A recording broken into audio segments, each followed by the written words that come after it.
یہ مہینہ ذی الحج کا مہینہ ہے، ارمان بھائی ہے کہ نہیں؟ اور اس کے بعد مہینہ جو شروع ہوتا ہے اسے محرم الحرام کہتے ہیں۔ بات سمجھ گئے؟ اور محرم شریف اس کی بڑی عظمت ہے ارمان بھائی۔ ذی الحج کا مہینہ یہ بھی قربانی کا ہے، اور محرم کا مہینہ یہ بھی قربانی کا ہے۔ صاف مطلب یہ ہے کہ مسلمانوں کا جو ایمان والے مسلمان ہیں ان کا اسلامی سال اگر ختم ہوتا ہے تو وہ بھی قربانی سے ختم ہوتا ہے کہ نہیں بھائی؟ اور شروع ہوتا ہے تو بھی قربانی ہی سے شروع ہوتا ہے۔ میرا مقصد یہ ہے کہ میں آپ کو بتاؤں ان مہینوں کی عظمت کیا ہے، انہیں قربانی کا مہینہ آخر کیوں کہتے ہیں۔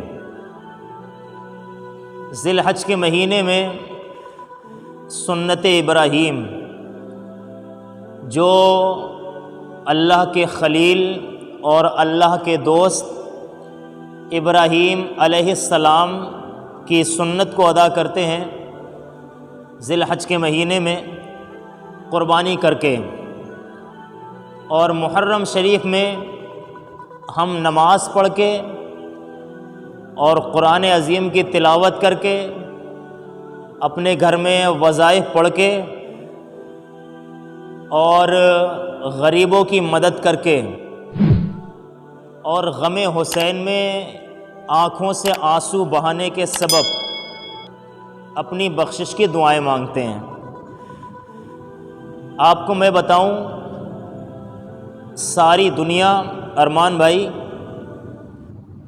مکہ شریف جانا چاہتی ہے، جانا چاہتی کہ نہیں چاہتی ہے؟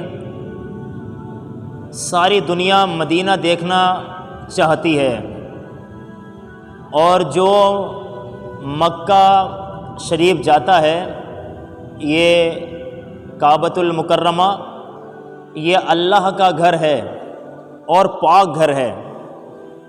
قرآن میں اس کا ذکر ہے، اللہ نے اس کو پاک کہا ہے۔ بات صحیح ہے کہ نہیں بھائی؟ آپ مجھے بتائیں کسی حاجی سے آپ پوچھنا جب اس کی پہلی نظر کعبے پہ پڑتی ہے یا پہلی نظر اس کی مدینہ شریف کے جگہ پہ پڑتی ہے، مطاف میں پڑتی ہے، اور جہاں حضور کا روضہ ہے گنبد رسول پہ جب اس کی نظر پڑتی ہے تو اس کے دل کی کیفیت ہی الگ ہوتی ہے۔ اس کا جو ویزا ہوتا ہے وہ جب ختم ہوتا ہے اور بس میں بیٹھ کے وہ جب واپس ہوتے ہیں ارمان بھائی، تو ان کی آنکھوں سے اتنے آنسو برستے ہیں کہ بس دیکھنے والا جانتا ہے اور واپس آنے والا جانتا ہے۔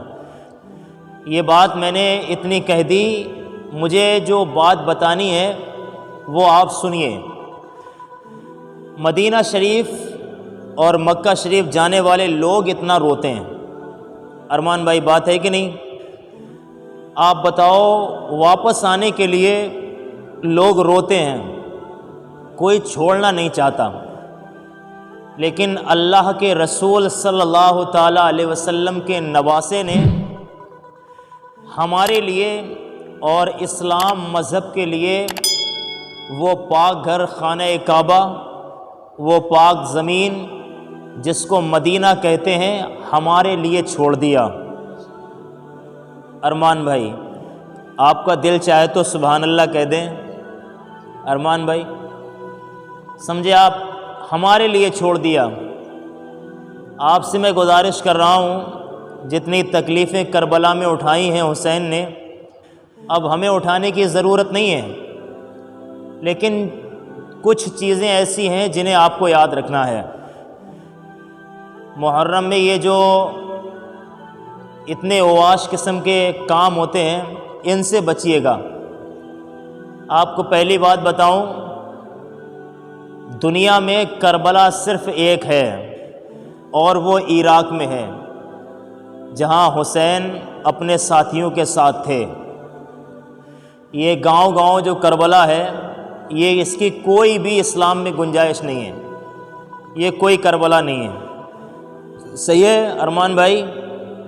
اور اس کے بعد یہ ڈھول بجانا زور زور سے، یہ گناہ ہے۔ تعزیہ یہ 70 فٹ کا، یہ 80 فٹ کا تعزیہ، یہ ہمارا جیت گیا تمہارا ہار گیا، یہ سب بالکل شریعت میں منع ہے۔ بات صحیح ہے؟ امام حسین سے محبت کا تقاضا یہ ہے جو اعلیٰ حضرت نے بتایا۔ اعلیٰ حضرت نے کہا کہ گنبد حسین بناؤ، حسین کے مزار کا گنبد بناؤ اور اسے گھر میں رکھو، اور بس حسین کی یاد میں وہاں پر فاتحہ پڑھ دو، باقی گھر کے اندر حسین کو یاد کرو، مسجدوں میں حسین کو یاد کرو، نمازوں میں دعاؤں میں حسین کو یاد کرو، ان آنکھوں سے آنسو بہاؤ کربلا کو یاد کر کے۔ یہ سنیوں کا کام ہے جو ہمیں کرنا ہے۔ ویڈیو میری محرم کی 10 تاریخ سے پہلے ساری دنیا میں پھیلا دو، یہ آپ کی ذمہ داری ہے۔